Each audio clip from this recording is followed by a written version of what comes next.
नमस्कार। निःशुल्क ज्योतिष परामर्श केंद्र में आप सबका स्वागत है। जैसे कि हमारी चर्चा माह सितंबर 2025 में ग्रहों के होने वाले राशि परिवर्तन एवं चंद्र ग्रहण और सूर्य ग्रहण पर चल रही है। इसी माह में पितृपक्ष भी है और नवरात्रा भी है।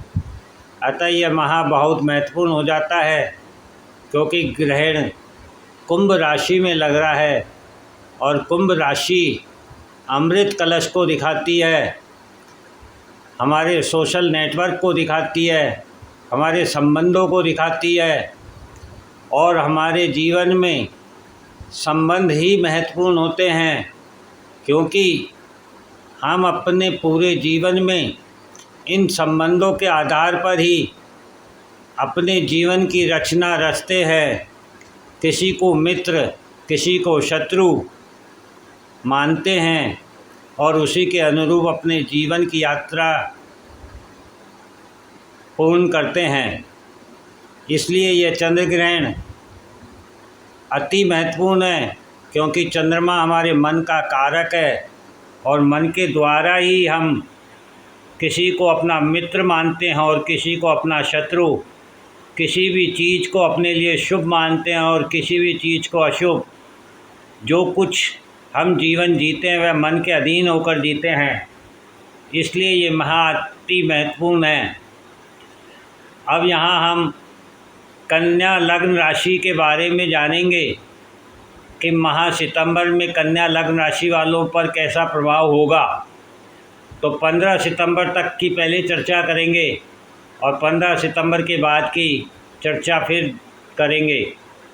तो यहाँ हम 15 सितंबर तक के लिए एक कुंडली का अध्ययन किया है जिसमें आप देखेंगे कि मोक्ष त्रिकोण जो कि द्वादश भाव में 3 ग्रह स्थित है, सूर्य, बुध और केतु।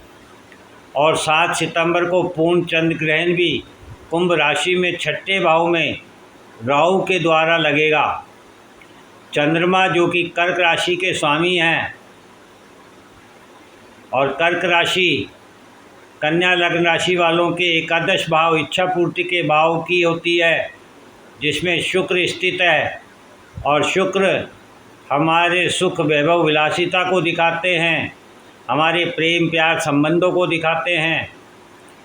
और उस घर का स्वामी चंद्रमा ग्रहण में है। ग्रहण अर्थात ग्रह की अपनी वास्तविक ऊर्जा समाप्त हो जाना और उस पर एक छाया आ जाना, वास्तविकता से परे हो जाना। चंद्रमा जो हमारे मन, इमोशन का कारक ग्रह है, जीवन में संपूर्ण इच्छाएं हमारे मन के अधीन हैं। और चंद्र ग्रहण अर्थात मन की इच्छाओं पर ग्रहण। 6ठा भाव ऋण, रोग, शत्रु का होता है, हमारे दैनिक कर्मों का होता है, कंपटीशन का, सेवा का होता है। कुंभ राशि हमारे सोशल नेटवर्क की है जो समाज का निर्माण करती है। हम मन का मंथन करके ही अपने मित्र और शत्रु बनाते हैं। राहु छाया ग्रह है जो भाव एवं स्थित ग्रह अनुसार कार्य करता है और कुंभ राशि के भावपति स्वामी शनि हैं जो सप्तम भाव में वक्री हैं। सप्तम भाव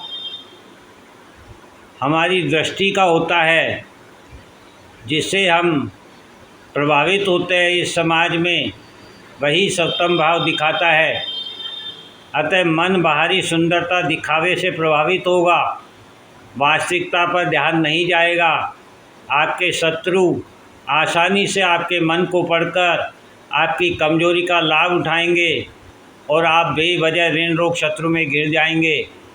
इसलिए ये ऐसे समय का उपाय यही है कि अपने मन को शांत एवं स्थिर रखें, साधना करें, हनुमान जी की आराधना करें, सुख, भोग, विलासिता का त्याग करें और अपने मन की बात किसी से भी शेयर ना करें, अन्यथा आपको पछताना पड़ेगा।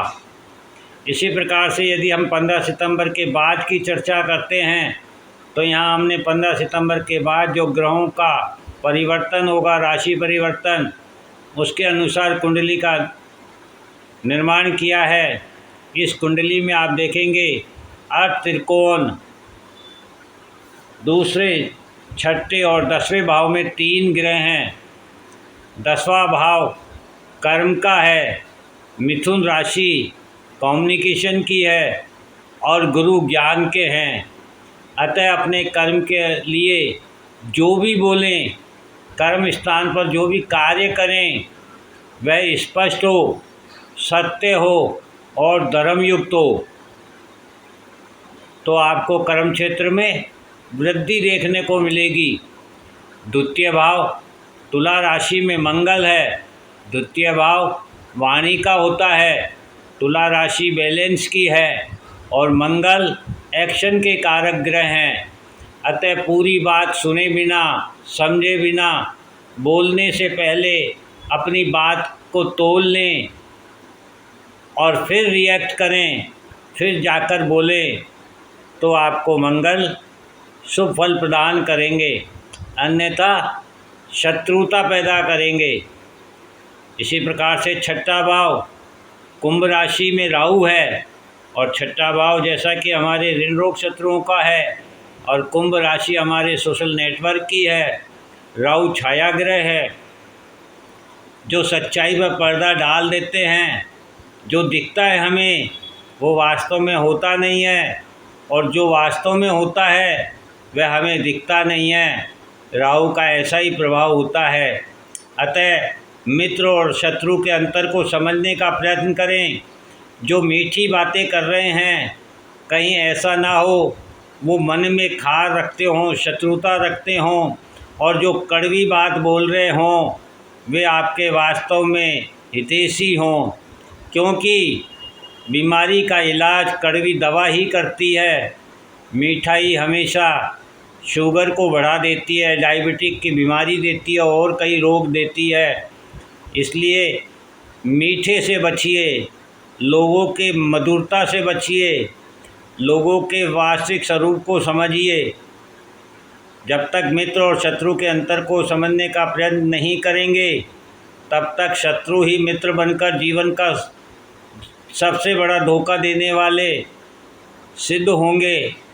ऐसे समय में किसी पर भरोसा ना करें, किसी की गारंटी ना दें, किसी को ऋण ना दें, किसी से ऋण ना लें और अधिक से अधिक सेवा भाव रखते हुए अपने मन को शांत और स्थिर करके साधना करें, गुरु का ध्यान करें, अपनी वाणी में सत्यता रखें, अपने विचारों में